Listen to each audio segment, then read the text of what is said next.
Good evening, everyone. Thank you for joining us for our midweek reflections. Glad to have you here. So, we've been going through a series talking about fear and faith, and I guess what that kind of looks like. So, today we have a guest, Pastor Ryan Nace from Three Bridges Reformed Church, our church. So, I'm glad he's joining us here. It's good to be here. Awesome. So, we're going to do kind of a little bit differently. It's going to be kind of an interview kind of format so that we get to dig into the brain or the thoughts of Pastor Ryan and see what his convictions are in regards to this topic itself. So I'm glad that you guys are here to join us, and let's dig into it. So, fear. Fear is something that we've been learning about, during the last couple of weeks, and we've been hearing how, people face fear in different ways. And even in Genesis, it kind of comes up, right? It comes up in Genesis in the way that it was like the first expression of mankind after they had sinned was fear. I mean, it was when they encountered God, they were just afraid, right? My first question is, do you think it's important? Do you think it's important to talk about fear? And in what ways do our fears maybe hide in plain sight? So my short answer is yes. I think that it's vitally important to be able to talk about your fears and share your fears. And I say this sincerely. I feel a little bit like a hypocrite because sharing those fears that I have is something that I struggle with. It is not an easy thing to do, but sharing those fears allows them to be out on the table so that they are no longer your own. Fear, when it is held by you exclusively, becomes something that begins to control you and begins to drive you. And to your second question of can it hide in plain sight, I think it hides in plain sight all the time. Sometimes we say, we say these things like, well, there are other people who have it worse, or we joke off those things that we're insecure about or we're afraid about, and we turn it into these things that are laughing points. I was literally doing it earlier, as we're starting to talk about this, where I'm going, and I start to make a joke about it because there is that anxiousness that's inside of me. So instead of being able to go, I am a little nervous about this, I am a little fearful about this, and putting it up there so that we're able to be able to hold it together. Yeah. I turn it into something that is turns into a punchline as opposed to where I'm actually at. So yes, I think that it is vitally important to share those fears, and I think that we are masters of being able to turn those fears into things that are socially acceptable, so that we can just continue to move on in the midst of our days in interactions with other people. Yeah, I would totally agree. I think all of us have our fears, and they all kind of show up in different ways. Mm-hmm. Like for me personally, when I think about my fears, the way that they show up generally is I usually become more walled up, and if somebody were to ask me about my fears, it would be almost less honest, and more just kind of like trying to put up a facade of like quietness, or maybe just giving out these little details that don't really express in any way whatsoever what the real fears are all about. It's when you ask the question, well, how's your day going? How are you doing? Mm-hmm. And you genuinely want to know how someone's doing, and you get the response of, well, it's fine. And yep. and, this is one where I know it because I've said it, and I can see it and I can feel it in other people where I'm going, yeah, no, that's not real. That isn't authentic, because socially we've been trained to, put them in a box, deal with it on your own, pull yourself up by your bootstraps. However it gets phrased for you, just lots of different ways where it just gets push it back. and it's harder. It just continues to get harder as we do that. Yeah. Over the last 2 weeks or so, we've been talking about fear, and one of the things that at least I wanted to kind of dig into was how our fears are based a lot of times in our past hurts and the things that have in a lot of ways made us the way that we are. These parts of our lives that we sometimes keep hidden, parts of our lives that we don't like to share. Maybe we're embarrassed about it, or maybe it's just a deep hurt. And do you think that there are other ways that people experience fear besides just that? I mean, do you think it goes outside of those boundaries or that box? I do. I think that there are times when we are able to, we start to feel fear because of an experience that someone who is close to us has. So your child, your spouse, your parent, all of a sudden has this moment that you didn't have specifically, but you end up sharing it because of your connection to this loved one, to this friend, even. And all of a sudden, that variations on that theme, variations on that fearful moment for that other person, can then become, they end up getting grafted into our, I gotta be careful. I have to be cautious. Yeah. I have to be, and what it's actually is there is that seed of fear that has been planted into our lives that is starting to take root in regard to this event that we didn't actually experience, but it feels like we experienced it because we're connected to that other person. Yeah, absolutely. Yeah, a passage that kind of comes to mind is actually 1 John 4:18. And it says, "There is no fear in love, but perfect love casts out fear. For fear has to do with punishment, and whoever fears has not reached perfection in love." And I guess my question in that is, in that passage, it's kind of talking about how love and faith are kind of related and maybe walk hand in hand in some ways. How does a community of faith that's built upon love, right? How does that kind of community or that kind of love change us?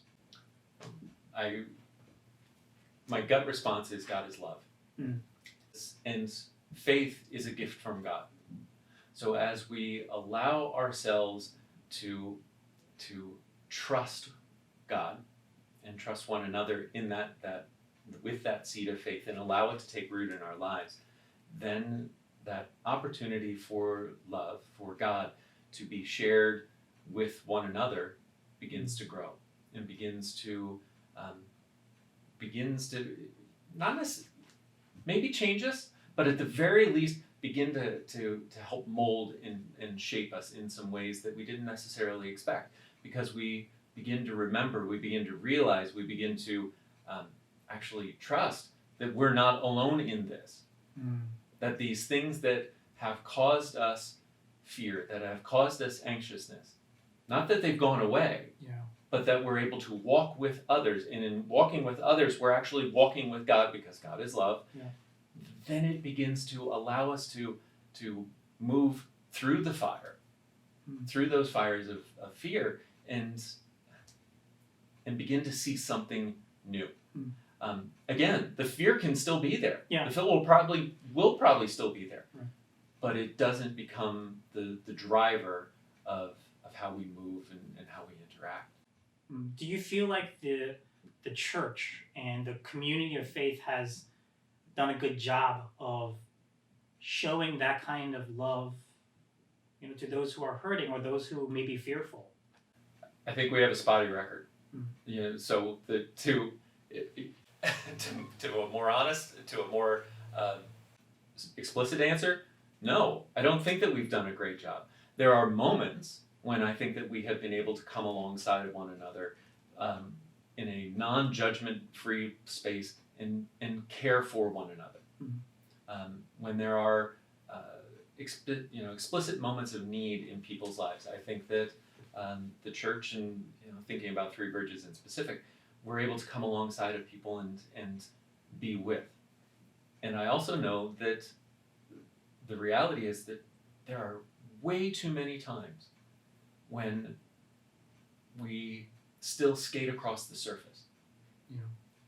Even here.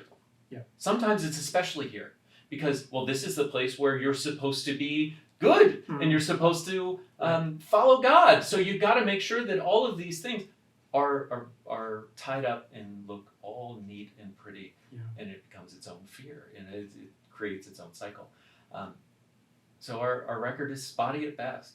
I think that we need to continue to hold one another accountable to love one another as God first loved us. We struggle with that. What is one way that we could do it better? If you were to think of just one maybe example of how to show that kind of love, that Christ-like love in the midst of fear, how would we exemplify that in our lives?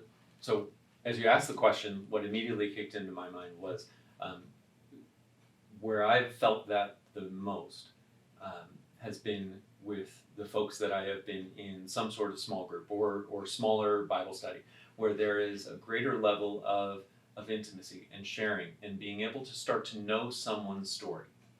So when we start to share one another's stories, not all of it, but even just parts of it, then there is the opportunity to trust and allow God into the spaces that too often we like to keep dark.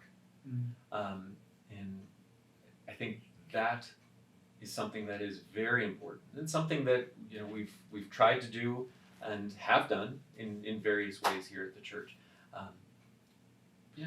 So whether that shows up as a cup of coffee and you're able to break bread with somebody, just like you and I are sitting here and doing it in that way, or if it's in a more organized, churchy sort of way, but the smaller opportunities where we're able to share and interact allow intimacy to grow.